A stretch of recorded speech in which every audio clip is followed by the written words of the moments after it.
नमस्कार दर्शकों, CEC UGC consortium for educational communication university grant commission के माध्यम से मैं सत्यम तिवारी आप सभी का हार्दिक स्वागत करता हूं। Brief survey of yoga traditions की बात चल रही है।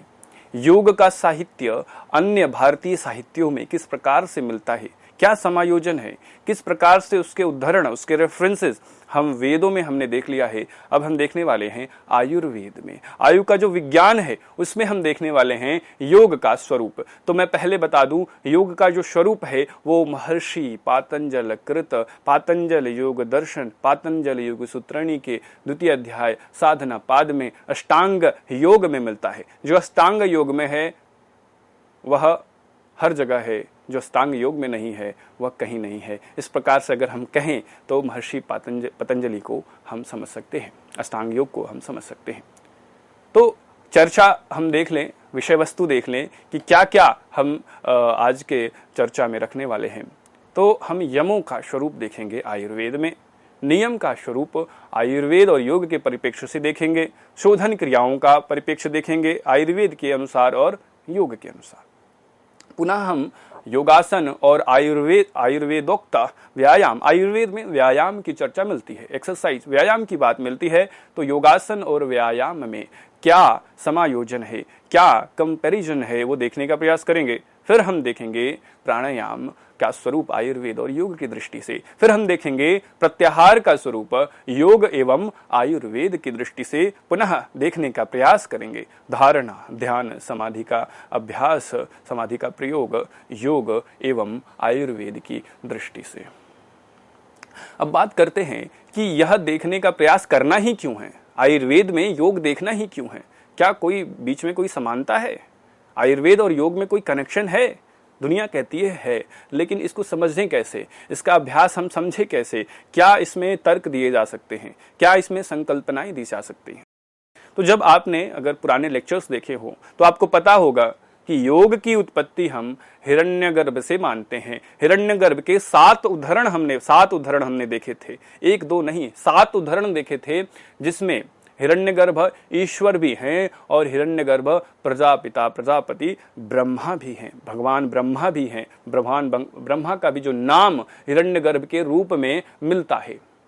आयुर्वेद की उत्पत्ति भी भगवान ब्रह्मा से ही मानी जाती है। भगवान ब्रह्मा से भगवान धन्वंतरी तक आता है, फिर अग्निवेश जी तक आता है, फिर महर्षि चरक उसकी पूरी की पूरी बनावट करते हैं। बीच में बहुत सारे आचार्य इंद्र इत्यादि बहुत सारे लोग, अश्वनी कुमार आते हैं। तो आयुर्वेद की भी उत्पत्ति भगवान ब्रह्मा से, प्रजापति ब्रह्मा से मानते हैं, और योग की भी उत्पत्ति हिरण्यगर्भ ब्रह्मा से मानते हैं। तो जब एक ही व्यक्ति, एक ही ऊर्जा, एक ही तत्व, एक ही ईश्वर 2 प्रकार की विद्याओं को दे रहा है, तो क्या उन दोनों में समायोजन नहीं होगा? क्या एक ही चित्रकार 2 प्रकार की चित्रकलाओं को बना रहा है तो उनमें समायोजन होना अनिवार्य शर्त होता है। एक ही उद्गम स्थान से निकले हुए उन सभी अवयवों में कुछ कुछ तत्व समान हो तो इसमें कोई भी आश्चर्य की बात नहीं होगी।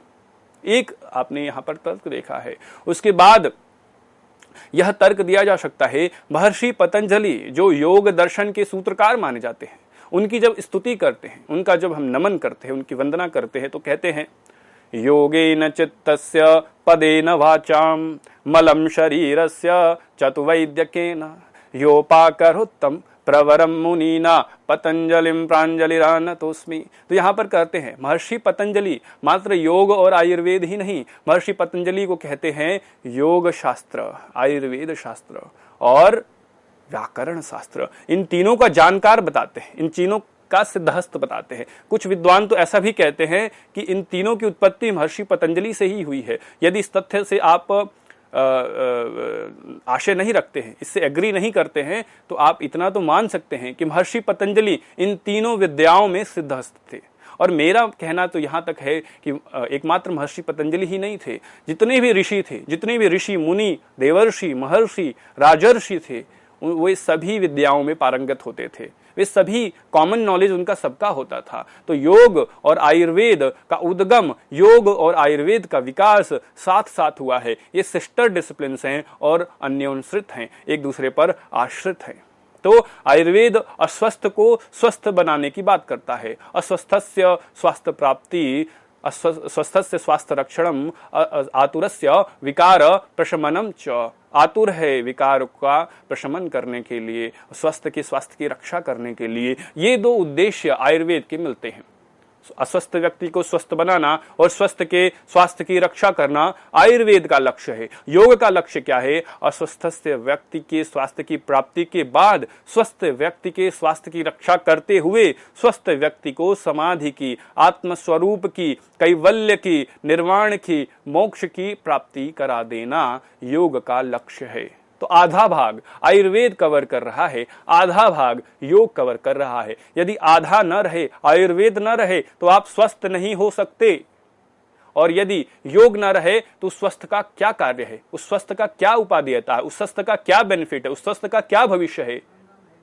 तो आयुर्वेद के अभ्यास से स्वस्थ की प्राप्ति कर लें, स्वस्थ का रक्षण कर लें। योग के अभ्यास से इन दोनों को बनाए रखते हुए समाधि की प्राप्ति कर लें, कैवल्य की प्राप्ति कर लें, मोक्ष की प्राप्ति कर लें, निर्वाण की प्राप्ति कर लें, स्वयं की प्राप्ति कर लें। तदा दृष्टुः स्वरूपे अवस्थानम तदेवार्थ मात्र निर्भाषम स्वरूप शून्यमेव समाधि। तो आयुर्वेद और योग एक ही सिक्के के दो पहलू हैं, या एक ही सीढ़ी के दो पद हैं, या आपस में अन्योन्श्रित हैं, आपस में इंटरडिपेंडेंट हैं। और दोनों का अभ्यास, दोनों का शिक्षण, दोनों का अध्ययन अध्यापन एक साथ होना अनिवार्य हो कहा जा सकता है। एक और संकल्पना आप देखें तो आयुर्वेद भी पंच महाभौतिक इस पूरे ब्रह्मांड को मानता है। आयुर्वेद के औषधियों में भी पंच महाभूत की बात आती है। आयुर्वेद के औषधियों में शरीर की भी जो की संरचना, फिजियोलॉजी, शरीर क्रिया बताई जाती है, तो उसमें भी पंच महाभूतों का ही आधार होता है। दोनों विद्याएं पंच महाभौतिक संरचना ही ब्रह्मांड और पिंड ये शरीर की बताते हैं। और तीसरी संकल्पना ये होती है, योग और आयुर्वेद दोनों ही एक स्वर में कहते हैं, यत पिंडे तत ब्रह्मांडे। जो पिंड में है, जो शरीर में है, जो आपके मस्तिष्क, मन मस्तिष्क में है, वही इस ब्रह्मांड में है। आप इस ब्रह्मांड के ही अनिवार्य तत्व हैं। ब्रह्मांड में कोई भी घटना घट रही है तो उसका प्रयोग, उसका संकल्पना, उसका इफेक्ट आपके शरीर में होगा, आपके मन में होगा। इसलिए दिनचर्या की बात है, इसलिए ऋतुचर्या की बात है, इसलिए संयम की बात है, इसलिए धारणा की बात है, इसलिए यम नियम की बात है। तो यत पिंडे तत ब्रह्मांडे, जो शरीर, जो मन मस्तिष्क में, आपके पंचकोशों में है, वही इस ब्रह्मांड में है। तो ये आपने बात यहाँ पर देखी है। लेकिन इन दोनों का जो उद्देश्य है थोड़ा थोड़ा अलग है। पहला उद्देश्य योग का, आयुर्वेद का हमने बताया कि स्वास्थ्य की प्राप्ति है। तो जितने भी क्रियाकल्प, प्रकल्प आयुर्वेद के हैं वो स्वास्थ्य की प्राप्ति, स्वास्थ्य के रक्षण के लिए हैं। और योग के जितने भी प्रकल्प हैं वो स्वास्थ्य प्राप्ति, स्वास्थ्य रक्षण के अलावा, के बियॉन्ड, के अपर, के आगे जाकर व्यक्ति के चित्त में आंदोलन करने वाले क्लेशों की निवृत्ति, नव अंतरायों की निवृत्ति, अविद्या अस्मिता राग द्वेष अभिनिवेश की निवृत्ति, तो इन सब की निवृत्ति करके व्यक्ति को अध्यात्म में बना देना। तो जो भी आपको विरोध दिखते हैं, जो भी आपको डिफरेंसेस दिखते हैं, वो उद्देश्यों के विरोध के कारण ही, उद्देश्यों के अलग अलग के कारण ही है। बाकी सारा जो क्रियाकलाप है वो लगभग एक दूसरे से मिलता जुलता प्रतीत होता है। अब हम बात करने जा रहे हैं यमों का स्वरूप क्या है। यम 5 प्रकार के हैं, अहिंसा, सत्यास्तेय, ब्रह्मचर्य, परिग्रह। तो आयुर्वेदाचार्यों के अनुसार भी जो हिंसा है ना, जो हिंसा वृत्ति है ना, जो किसी को हार्म करने की जो बात है, वो तमस की प्रतीक है। और इसको पाप कर्म की संज्ञा दी गई है, इसको त्याज्य की संज्ञा दी गई है। और जो अहिंसा का वर्णन है वो आचार्य रसायन और सदवृत्त के अंतर्गत इसको हीन कर्म की संज्ञा दी गई है, इससे बचने की संज्ञा दी गई है, अक्रोध करने की संज्ञा दी गई है। तो यमों और नियमों की बात अगर हम देखें तो सदवृत्त ऐसे कोड ऑफ कंडक्ट जो आपके जीवन के लिए अनिवार्य हैं, और आचार रसायन ऐसे आचार, ऐसे कंडक्ट, ऐसे बिहेवियर जो मेडिसिन का कार्य करते हैं, जो रसायन की कार्य करते हैं। आपने देखा होगा आपके जीवन में बहुत सारे ऐसे लोग होंगे जिनसे बात करके आपके हृदय में आग लग जाती होगी। ये कैसा व्यक्ति है, इससे बात करके मन मस्तिष्क में जलन होने लगती है, क्रोध आ जाता है, गुस्सा आने लगता है। और कुछ ऐसे भी लोग होंगे जिनकी वाणी में मधुरता होती है, मिठास होती है, फूलों का सुगंध होता है, प्रकृति का सौंदर्य होता है, उनकी वाणी से सौंदर्य फूट पड़ता है। तो आचार रसायन भी है। आयुर्वेद में आचार रसायन की बात होती है, सदव्रत की बात होती है, और योग दर्शन में यम नियमों की बात होती है, साधक बाधक तत्वों की बात होती है, पथ्य अपथ्य की बात होती है, तो इन दोनों कोड ऑफ कंडक्ट्स की बात आप योग और आयुर्वेद में देखा। अहिंसा की बात हमने की कि आयुर्वेदाचार्यों ने भी हिंसा को तमस का प्रतीक माना है, पाप कर्म माना है और त्याज्य की संज्ञा दी है, इसको छोड़ने की संज्ञा दी है। सदव्रत और आचार रसायन के अंतर्गत इसकी गणना की है। अब हम बात करने जा रहे हैं सत्य की। सत्य का अभ्यास, सत्य प्रतिष्ठायाम क्रियाफल आश्रयत्वम। सत्य की प्रतिष्ठा से आपके अंदर इतना ग्रेस आता है, आप जो चाहें वह करने की क्षमता रख सकते हैं। जो कहेंगे वह होने लगेगा, जो करेंगे वह होने लगेगा। तो आयुर्वेद में भी ना नृत बुचात चरक संहिता चरक सूत्र स्थान 8/19 में मिलेगा। आयुर्वेद में आचार रसायन के अंतर्गत सत्यवादिन शब्द का प्रयोग किया गया है और मिथ्या भाषण, झूठ बोलने की जो आदत है उसका निषेध किया गया है, उसको मना किया गया है। अस्तेय की बात करते हैं, अस्तेय अर्थात चोरी का अभाव। तो आयुर्वेदाचार्यों में वाग्भट ने 2 पुस्तकों की रचना की, अष्टांग हृदयम और अष्टांग संग्रह। 2 पुस्तकों की रचना महर्षि वाग्भट ने किया है और अस्तेय को पाप कर्म माना है। तो यहां पर आप देख सकते हैं आयुर्वेद में 3 प्रकार के जो ग्रंथ हैं वह प्रमुख ग्रंथ है। वैसे तो बहुत सारे ग्रंथ हैं, आयुष मंत्रालय लगभग 56 ग्रंथों को मान्यता देता है, लघुत्रयी भी है, लेकिन जो सबसे प्रमुख ग्रंथ हैं 3 ग्रंथ है। जैसे योग में आपको हठयोग पर दीपिका पढ़ना चाहिए, आपको श्रीमद् भगवद गीता उपनिषद पढ़ना चाहिए, आपको पातंजल योग सूत्राणी पढ़ना चाहिए, उपनिषद पढ़ना चाहिए। उसी प्रकार से आयुर्वेद में भी 3 प्रकार के ग्रंथ, चरक संहिता, सुश्रुत संहिता और अष्टांग हृदय। महर्षि वाग्भट, इनको वृहत्त्रयी की संज्ञा दी जाती है। तो इन तीनों ग्रंथों के अनुसार हम ये जो योगांगों की बात कर रहे हैं उसको देखते हैं। अब हम ब्रह्मचर्य की बात, यमों की बात करते हैं। तो जैसे यमों की बात में जब महर्षि पतंजलि ब्रह्मचर्य को बताते हैं तो कहते हैं ब्रह्मचर्य प्रतिष्ठायाम वीर्य लाभ। वहीं पर चरक संहिता में बताते हैं ब्रह्मचर्येण ज्वरात प्रमुच्यते, ब्रह्मचर्य के अभ्यास से ज्वर से छुटकारा मिलती है। तो आपको प्रथम दृष्टि में लगेगा कि ब्रह्मचर्य के अभ्यास से ज्वर से मुक्ति कैसे, मतलब फीवर वगैरह से, इन्फेक्शन से कैसे मुक्ति हो सकती है। फीवर कब होता है? जब हमारे बॉडी में कोई भी एंटीजन, एंटीबॉडीज आती हैं, बाहर से कोई फॉरेन पार्टिकल्स आता है तो हमारे शरीर का रिस्पॉन्स, हमारे शरीर की इम्यूनिटी उसको मारने लगती है और मारने का पूरा वातावरण गर्म स्थिति में होता है। एक पायरेटिक जो चीजें हैं जो शरीर को गर्म करते हैं उसमें हार्मोन्स अच्छे से कार्य करते हैं। तो जो शरीर की गर्मी है वो इन्फेक्शन के ऊपर कई बार डिपेंड करती है। और जब आप ब्रह्मचर्य का पालन करते हैं तो आपके शरीर में इम्यूनिटी अच्छी होने लगती है, आपका चयापचय, मेटाबॉलिज्म अच्छा रहता है। इस पे बहुत सारे आजकल अनुसंधान हो रहे हैं। तो इन अभ्यासों का जो वर्णन है, इन अभ्यासों का जो क्रियाकल्प है वह लगभग एक जैसा ही आयुर्वेद चरक संहिता और महर्षि पातंजल कृत योग सूत्राणी में मिलता है। अब हम बात करने जा रहे हैं अपरिग्रह की। अपरिग्रह का प्रयोग, अपरिग्रह का अभ्यास किस प्रकार से करना है आयुर्वेद में। तो आयुर्वेद में सद्वृत जो हमने पहले बात की, उसके अंदर लोभ मोह न करने की बात और यहां तक कि दान देने की भी बात की गई है। तो इस प्रकार से आपने देखा 5 प्रकार के यम, अहिंसा, सत्यास्तेय, ब्रह्मचर्य, परिग्रह का स्वरूप चरक संहिता, अष्टांग हृदयम या सुश्रुत संहिता जैसे जो वृहत्त्रयी ग्रंथ हैं आयुर्वेद के, उसमें देखा है इसमें कोई भी डाइवर्जन नहीं है। लगभग एक ही प्रकार की चीजें कही गई हैं। तो आयुर्वेद और योग संग चलता हुआ प्रतीत हो रहा है।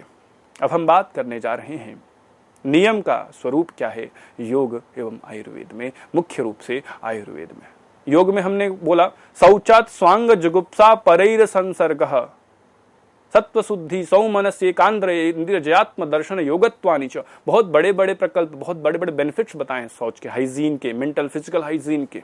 इसी प्रकार से आयुर्वेद में भी वैदक को, जो वैद्य है, उसको भी शौच की बात बताई गई है। जो शौच नहीं जानता वो वैद्य नहीं हो सकता, हाइजीन नहीं जानता वो वैद्य नहीं हो सकता। एपिडेमिक पेंडेमिक में भी आपने देखा है शौच की महत्ता क्या है। तो आयुर्वेद में भी कायिक, वाचिक, मानसिक शुद्धि के रूप में शौच की बात की गई है। और शारीरिक शुद्धि के लिए, जो शारीरिक शुद्धि, शरीर की शुद्धि, उसमें स्नान की बात मिलेगी, अंग प्रक्षालन की बात मिलेगी, दंत धावन की बात मिलेगी। ये सभी क्रियाकलाप हाइजीन के लिए, शौच के लिए ही बताए गए हैं आयुर्वेद में भी और योग में भी। तो शौच के स्तर पर भी योग एवं आयुर्वेद लगभग सामान्य रूप से चलते हुए प्रतीत होते हैं। अब हम देखने जा रहे हैं संतोष क्या प्रकल्प है, संतोष का क्या उपादेयता है आयुर्वेद के ग्रंथ में। चरक सूत्र का स्थान जो है 25 में आप देखोगे, लौल्य क्लेश कारणाम सृष्टम, लोभ को कष्टकारी माना गया है। लोभ ही है जो आपके चित्त को आंदोलित करता है, लोभ ही है जो क्लेश बनाता है। सुखानुशयी राग, महर्षि पतंजलि बताते हैं सुख, हमेशा सुख चाहिए, हमेशा कुछ चाहिए, हमेशा कुछ ना कुछ प्राप्त करना है, ऐसी इच्छा ही क्लेश है। ऐसी इच्छा ही चित्त को कष्ट पहुंचाती है और इसका विपरीत संतोष है, इसका विपरीत संतुष्टि है।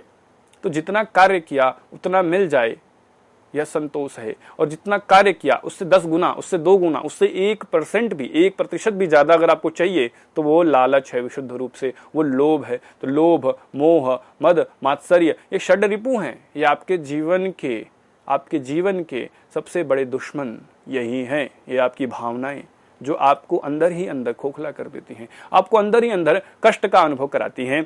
तो संतोष की बात आप चरक सूत्र में देखा और संतोष की बात आपने महर्षि पातंजलि कृत योग दर्शन में भी देखा। दुखों का कारण बताया गया, सबसे बड़े दुखों का कारण इच्छाओं को ही बताया गया है आयुर्वेद में। सबसे बड़े दुखों का कारण इच्छाओं को ही बताया गया है आयुर्वेद में। तो संतोष के स्तर पर भी योग एवं आयुर्वेद एक साथ चलते हुए प्रतीत होते हैं। अब हम बात करने जा रहे हैं तपश्चर्या के बारे में। तो आचार्य सुश्रुत लिखते हैं, गायत्री त्रिपदा जपेत, प्रतिदिन जप शौच करना चाहिए, दान तपस्या करना चाहिए, आचार्य गुरु की सेवा करना चाहिए और दिन में 3 बार गायत्री मंत्र की बात करनी चाहिए। वेदों में जब योग की बात की थी हमने तो वहां पर स्वाध्याय के रूप में ओम की बात की थी, वहां पर धारणा के रूप में गायत्री मंत्र की बात की थी। तो तपश्चर्या धारणा और ओमकार स्वाध्याय से मिलता जुलता ही है। और तपश्चर्या का जो प्रयोग महर्षि पतंजलि बताते हैं वो काया और इंद्रिय की शुद्धि के लिए बताते हैं। तो इस प्रकार से हमने तपश्चर्या, तप को देखा है। अब हम स्वाध्याय और ईश्वर परिधान को देखकर यम नियम की बात आगे समाप्त करेंगे, फिर आसनों की ओर जाएंगे। तो स्वाध्याय का वर्णन आप स्वाध्याय इष्ट देवता, स्वाध्यायाद इष्ट देवता संप्रयोग। स्वाध्याय से क्या होगा, महर्षि पतंजलि बताते हैं इष्ट देवता का आपको प्रयोग हो जाएगा, इष्ट देवता की उपलब्धि हो जाएगी, आप स्वयं को जान लोगे, आप जो भी इच्छा करोगे, जो भी दैवीय गुण पाना चाहोगे वो पालोगे। आयुर्वेद में भी स्वाध्याय को एक दिनचर्या का अंग माना है। प्रातः काल, दोपहर एवं रात्रि में जितनी भी संध्याएं हैं, जिसमें भी ट्रांजिशंस होती हैं, एक समय दूसरे समय बदलता है, वहां पर स्वाध्याय करने का वर्णन आपको आयुर्वेद में मिलता है और इसका एक महत्वपूर्ण रोल, योगदान आपको मिलता है। अब हम नियमों में अंतिम नियम ईश्वर प्रणिधान की बात करते हैं। आयुर्वेद में भी दैव प्राश्चित चिकित्सा का आधार ईश्वर प्रणिधान ही है। मानसिक रोगों की चिकित्सा के लिए ईश्वर प्रणिधान की ही बात की जाती है, ध्यान की, पूजा पाठ की ही बात हो जाती है। ज्वर के निवृत्ति के लिए, फीवर के लिए विष्णु सहस्त्र नाम, जो कोई भी ऐसे इन्फेक्शन हो गए हैं उसके लिए विष्णु सहस्त्र नाम, भगवान विष्णु के 1000 नामों की बात की गई है। सद्वृत्त और आचार रसायनों के रूप में आपने देखा है यम और नियमों का स्वरूप योग एवं आयुर्वेद में प्राप्त होता है। इस प्रकार से आपने देखा यमों और नियमों का स्वरूप आयुर्वेद में मिलता है, विशिष्ट रूप से मिलता है और इसका अभ्यास, इसका प्रयोग, इसका अध्ययन हमें करना चाहिए। अब हम बात करने जा रहे हैं शोधन का प्रयोग क्या है, फिजिकल हाइजीन, किस प्रकार के अपनी बॉडी को क्लीन करना है। तो आप देखोगे कि शोधन का प्रयोग इन दोनों विद्याओं में मिलता है, क्योंकि इन दोनों का जो मानना है वो कफ पित्त वात की संकल्पना है। इन दोनों के अनुसार जो शरीर की निवृत्ति है, जो शरीर का निर्माण है, वह कफ पित्त वात से होता है। ये दोष हैं, ये शरीर का धारण भी करते हैं, लेकिन इनमें अगर कोई भी प्रकार की असंतुलन आ जाए, एक बढ़ जाए, एक घट जाए, तो ये शरीर को दूषित भी कर देते हैं। इसलिए इनका नाम दोष है और इनके निवृत्ति, इनके बैलेंस के लिए ही आयुर्वेद और योग शोधन क्रियाओं का प्रयोग करते हैं। इनको साम्य अवस्था में रखना स्वास्थ्य है और इनको विकृत कर देना शरीर में रोगों को उत्पन्न कर देने जैसा है। कफ पित्त वात, इन तीनों का प्रयोग आयुर्वेद में भी मिलेगा और योग में भी मिलेगा। कफ से 20 प्रकार के रोग हमारे योग ग्रंथों में बताए, वात से लगभग 80 प्रकार से, पित्त के 40 प्रकार के रोग योग के ग्रंथों में बताया है। कफ दोषाश्च विंशति भौतिक कर्म प्रभाव में प्रत्यंते वन संशय। तो इस प्रकार से शोधन की बात आयुर्वेद और योग इन दोनों ग्रंथों में की गई। हठ योग प्रदीपिका का 2/21 श्लोक बताता है, मेद श्लेष्माधिकः पूर्व षट्कर्माणि समाचरेत अन्यश्चेतना तरेतानि दोषाणाम समभावत। यदि मेद ज्यादा है, फैट ज्यादा है और श्लेष्मा ज्यादा है, कफ ज्यादा है, तो षट्कर्मों का अभ्यास करना चाहिए। उसी प्रकार से आपको शारंग संहिता इत्यादि में मिलेगा अब पंचकर्मों की बात, वमन विरेचन नश्यम, पंचकर्मों की बात आपको आयुर्वेद के ग्रंथों में मिलता है। तो आप देख सकते हैं योग में षटकर्म है, आयुर्वेद में पंचकर्म है। षटकर्म में धौती, वस्ती, नेति, नौली, त्राटक, कपालभाति, और पंचकर्मों में स्नेहन, स्वेदन, वमन, विरेचन, नस्य। तो ये दोनों अभ्यास पंचकर्म और षटकर्म एकादश कर्म हो जाते हैं, और इनके अभ्यास से शरीर का शोधन होता है, शुद्धि होती है, त्रिदोषों की साम्य अवस्था आती है, सप्त धातुओं में भी समायोजन होता है, उनमें भी बैलेंस स्टेट आता है और व्यक्ति स्वस्थ होने लगता है। समदोषः समाग्निष्ट समधातु मलक्रिया प्रसन्नात्मेन्द्रिय मनः स्वस्थ इति विधीयते। जो स्वास्थ्य की परिभाषा है आज पूरे वैश्विक स्तर पर WHO भी यदि किसी से इंस्पायर्ड लगता है, किसी स्वास्थ्य की परिभाषा से इंस्पायर्ड लगता है, तो वो सुश्रुत संहिता का यही स्वास्थ्य की परिभाषा है। हम इतने भाग्यशाली कहे जा सकते हैं। तो हमने देखा है कि आयुर्वेद शास्त्र में और योग शास्त्र में कफ पित्त वात के नियंत्रण के लिए, और योग में तो मेद के नियंत्रण के लिए, मेद तो एक धातु है, तो सप्त धातुओं और त्रिदोषों के नियंत्रण के लिए योग में, और त्रिदोषों के नियंत्रण और स्नेहन स्वेदन पंचकर्मों के माध्यम से आयुर्वेद में शोधन क्रियाओं की चर्चा होती है। अब हम बात करने जा रहे हैं योगासन और आयुर्वेदोक्त व्यायाम एक्सरसाइज का स्वरूप आयुर्वेद में किस प्रकार से है। हठ योग में बताते हैं हठस्य प्रथमांगत्वाद आसनम पूर्व उच्यते कुर्या तदासनम स्थैर्यम आरोग्यम च अंग लाघवम। उसी प्रकार से आप देखोगे आयुर्वेद के चरक संहिता के 60/31 में मिलेगा कि वह शारीरिक चेष्टा जो शरीर की स्थिरता के लिए की जाती है वह है व्यायाम, शरीर की स्थिरता के लिए। और पातंजलि योग सूत्र भी कहता है स्थिर सुखम आसनम। तो इस प्रकार से शरीर की स्थिरता निरोगता की बात व्यायाम के माध्यम से जो आयुर्वेद में वर्णन है, और योग के माध्यम से आसन के रूप में हमने देखा है। आसनों का अभ्यास क्या करता है, बल को बढ़ाता है। आसनों का अभ्यास क्या करता है, आपके शरीर में स्थिरता और दृढ़ता लाता है। अब हम बात करते हैं प्राणायाम की, प्रत्याहार की, और इसके साथ ही हम इसके आज की जो चर्चा है उसको समाप्त करेंगे। पातंजलि योग सूत्राणी में भी प्राणायाम की बात मिलती है, और चरक सूत्र में भी वायु यंत्र तंत्र धरः, मतलब आपके शरीर को और इसके फंक्शंस को, एक्टिविटीज को धारण करने वाला, गवर्न करने वाला कौन सा शक्ति है, तो वो वायु है। और प्राण का संबंध शरीर एवं मन दोनों से बताया गया है। तो प्राण का शरीर, प्राण का स्वरूप शरीर से आयुर्वेद बताता है, और प्राण का जो संबंध है वो चित्त से योग बताता है। चले वाते चलम चित्तम निश्चले निश्चलम भवेत् योगी स्थाणुत्तम आपनुति ततो वायु निबंधयेत्। और वायु यंत्र तंत्र धरः चरक सूत्र का ये दोनों श्लोक आपस में मिलते हुए प्रतीत होते हैं।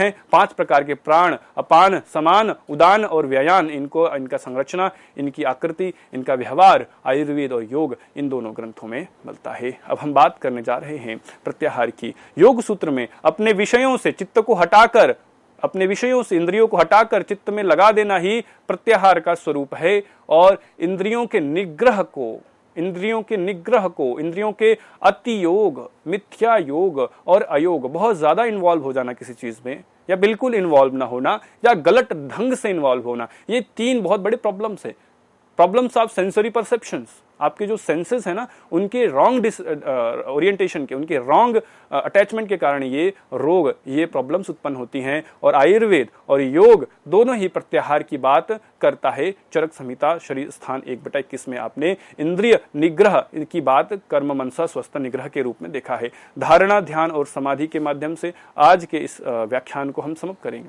धारणा, ध्यान और समाधि के तीनों के एकत्र अभ्यास को संयम कहता है योग। और मानसिक रोगों के निवृत्ति के लिए, मानसिक रोगों को नष्ट करने के लिए, रजस और तमस को स्थिर करने के लिए आयुर्वेद शास्त्र धारणा ध्यान की बात करता है। धारणा ध्यान के लिए ज्ञान विज्ञान की बात करता है, धैर्य स्मृति की बात करता है। तो इस प्रकार से प्रज्ञा बुद्धि, जो लोग धारणा ध्यान समाधि से, जो ऋषि धारणा ध्यान समाधि का अभ्यास करते हैं, उनकी बुद्धि को, सत्य बुद्धि की संज्ञा आयुर्वेद शास्त्र देता है। तो इस प्रकार से आपने देखा योग एवं आयुर्वेद में दोनों शास्त्रों में धारणा, ध्यान एवं समाधि का वर्णन किया गया है। जहां पर आयुर्वेद शम दोष शमाग्निश शम धातु मलक क्रिया की बात करता है, वहीं पर प्रसन्न आत्मा, इंद्रिय और मन के लिए, अपनी आत्मा, इंद्रिय और मन को प्रसन्न करने के लिए, शांत करने के लिए, स्थिर करने के लिए, उद्भासित करने के लिए आयुर्वेद को योग का प्रयोग करना पड़ेगा। और अपने शरीर को स्थिर, सुख, निरोगी बनाने के लिए योग को, आयुर्वेद का प्रयोग करना पड़ेगा। तो योग के माध्यम से आयुर्वेद, आयुर्वेद के माध्यम से योग, और आयुर्वेद और योग दोनों के माध्यम से स्वस्थ जीवन, निरोगी काया और स्वस्थ मन की प्राप्ति की जा सकती है। आशा करते हैं आपको यह व्याख्यान पसंद आया होगा। कोई भी शंका हो तो आप दिए गए कॉन्टेक्ट से आप अपने प्रश्नों को भेज सकते हैं। इस प्रकार से जुड़े रहिए। नमस्कार, हरिओम।